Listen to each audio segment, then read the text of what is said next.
Hello, and welcome to my review of the Young Wolf's Howl.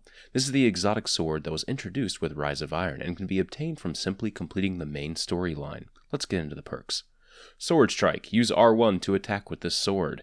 This is your basic attack, which you will use a lot with this particular sword. Solar Forge Guard. Use L2 to guard. Effective against arc and void attacks. Less effective against solar attacks. All swords have this perk, so nothing new here. Tempered Light. Increased armor when wielding the sword. This perk is only active when you are wielding the sword, and the sword has ammo in it. It gives about +3 to your armor stats, so in a pinch, you can swap to your sword for a few more health points. This might help you survive a trip mine in PvP, or simply live a little bit longer in PvE. Scabbard. Increases sword ammo capacity. Thrive by the sword. Kills with the sword grant more super energy. You will only really want to use Scabbard with this particular sword. Since its heavy attack uses 10 ammo, you will need as much ammo as possible to give you the most uptime on your smash.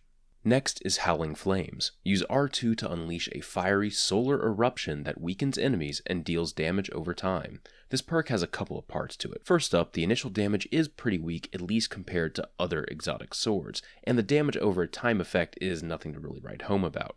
If you haven't watched my video comparing the damage of all exotic swords, you should go do that to see where Young Wolf's Howl comes up. Long story short though, the initial damage plus damage over time is about as much as Boltcaster, or roughly 2/3 of the damage of one Razelighter heavy attack. The real point of the perk and reason it costs 10 ammo is the damage buff it applies to targets. This will cause them to take 15% more damage for 6 seconds. The last two perks are Scabbard, increases sword ammo capacity, and Warrior of Light, increases your damage for your R2 attack. Again, you want to go with increased ammo. The extra damage is simply not significant enough to warrant the loss of 2 extra smashes. For the rest of the review, I'm just going to talk about the weapon in PvE. Swords in PvP are fun, but Young Wolf's Howl is a marvelous waste of an exotic slot in PvP. If you really want to use a sword, I highly recommend you get one of the exotic ones from Taken King, as they are all extremely well suited for PvP due to their heavy attack damage, better ammo conservation, and overall utility. The only real standout feature on this sword is its damage buff. Everything else is just swords as usual. The buff itself will be applied to everything that lived through the smash. The debuff will cause them to take 15% additional damage from anything for the next 6 seconds. This debuff will also stack with other sources like Melting Point, Nightstalker Tether, or Viking Funeral. I don't like getting really heavy with the numbers in my videos, so I'll try to keep this as basic as possible. The 15% damage buff really isn't that impressive. The immediate response is to see that increase in possible damage and think, hey, this will be really helpful. And you'd be right in that you applying that damage debuff to a target would help other people do more damage. But something that must be factored in is the damage you are giving up to do this. In my sword damage video, I went over how little damage the sword smash actually does, and Datto also put out a wonderful video comparing all the sword damage in the final raid boss fight.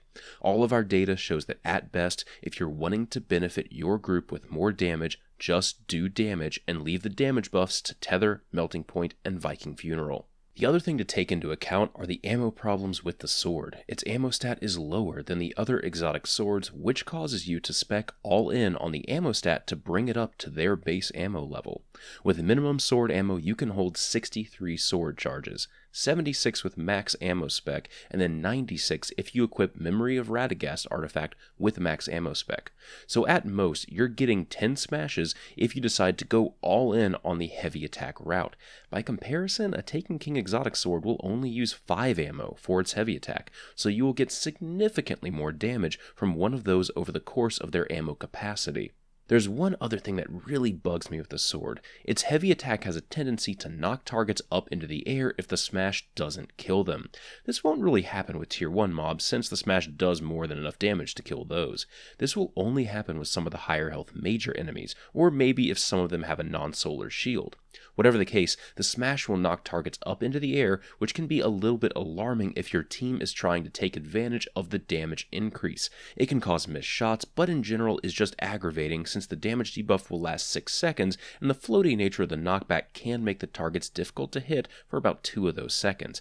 It's a shame because it looks cool as hell, and makes sense since you created a fiery explosion, but in practical terms, it kinda gets in the way. One of the things I've been seeing from the community on the sword is that it shouldn't be that powerful since you get it from just doing the story campaign. and I see where people are coming from with that criticism.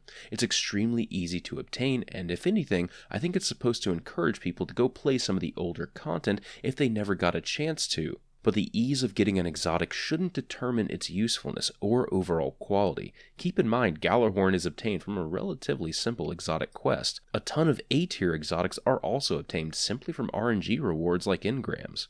I hope this review hasn't been too negative. I'm just a little bit disappointed by the actual damage and cost of the heavy attack on the sword. It feels way too aggressively costed. But other than that, it's still an interesting and fun weapon for pretty much anything. I was giggling, or cackling, when riding on top of the tank, smashing it and shooting it with a shotgun. It pairs very well with a close quarters loadout like another shotgun, so you can take real advantage of that damage buff. I'm sure Valos was also getting frustrated at my constant smashing and whatnot. If the ammo cost was just brought down to 5, or the damage increase was brought up to like 20% or 25%, then I feel like this would be a way more interesting choice for encounters, rather than just a fun toy when you're bored in strikes. Thanks for watching, everyone. I'll see you later.